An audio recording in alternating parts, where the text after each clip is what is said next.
জিবরাইল ডেকে বলে হুজুর আর আগানো সম্ভব না, যদি আগাই খোদার নূরের তাজাল্লিতে জ্বলে যাব। একদিন আল্লাহর নবী ডাক দিয়ে বলেন, ভাই জিবরাইল, আল্লাহ কি কোনোদিন দেখেছেন? বলে হুজুর অসম্ভব। জিবরাইল, আল্লাহ থেকে আপনার দূরত্ব কত দূর থেকে ওহী নিয়ে আসেন? জিবরাইল বলল, হুজুর 70,000 নূরের পর্দা আল্লাহ থেকে আমার দূরত্ব, একটা পর্দা থেকে আরেকটা পর্দার দূরত্ব 70,000 বছরের রাস্তা। একবার আওয়াজ তুলে বলা যাবে কি আল্লাহু আকবার? হুজুর আমি ওহী নিয়ে আসছি আপনার কাছে, আল্লাহ জানাই দিয়েছে হাবিব রে বলে দিবেন পৃথিবীর উৎকৃষ্ট জায়গার নাম মসজিদ আর নিকৃষ্ট জায়গার নাম হলো বাজার। জিবরাইল আমিন ওইখানে স্টপ হয়ে গেলেন, নবীজি রওনা দিলেন। আল্লাহর হাবিব বলতেছেন, খাদিমুর রাসূল হযরত আনাস রাদিয়াল্লাহু আনহু 10 বছর নবীর কদমের খেদমত করেছেন।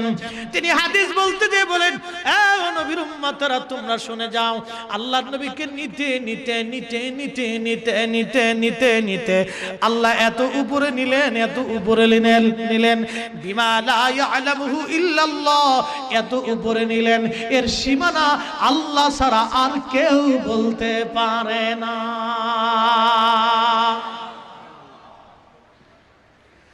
এরপরে নবী বলেন, সুম্মা যা সিদরাতুল মুনতাহা, আল্লাহ তার হাবিবকে সিদরাতুল মুনতাহার উপকণ্ঠে আনলেন। আগেই বলছি সিদরাতুল মুনতাহার শেষ সীমানা হলো সৃষ্টির উপরিভাগ।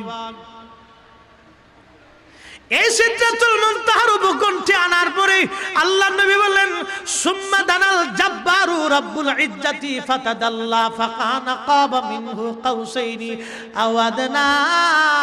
আমার রব আমার সামনাসামনি আসলেন, কাছাকাছি আসলেন, আমার আল্লাহ আমার কাছাকাছি আসলেন, আমার আল্লাহ আমার কাছাকাছি আসলেন। কত কাছে আসলেন? একটা ধনুক পরিমাণ মাঝখানে ফাঁকা ছিল, একটা ধনুক পরিমাণ মাঝখানে ফাঁকা ছিল। হযরত ইমাম নববী শারিহ মুসলিম, বিশ্বের খ্যাতনামা মুহাদ্দিসদের একজন, সহিহ মুসলিমের শরা আমার ঘরে আছে।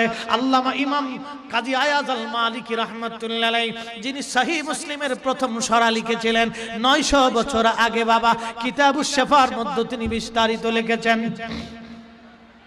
হযরত আইম্মা ইকরামের কথা, আকসারুল উলামা, জমহুরুল উলামা, পৃথিবীর অধিক আলেমরা এই বিষয়ে একমত যে ওই দিন ওই সময় আমার আল্লাহর নবী 2 চোখ দিয়ে আমার আল্লাহকে দেখেছিলেন।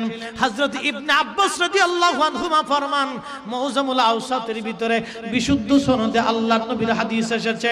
ইমাম তিরমিজি বলেন বিসনাদিন সহিহিন আন ইবনে আব্বাসিন, খাসাইসুল কুবরার ভিতরে বিশ্বখ্যাত মুহাদ্দিস ইমাম সুয়ুতি বলতেছেন বিশুদ্ধ সনদে হাদিস।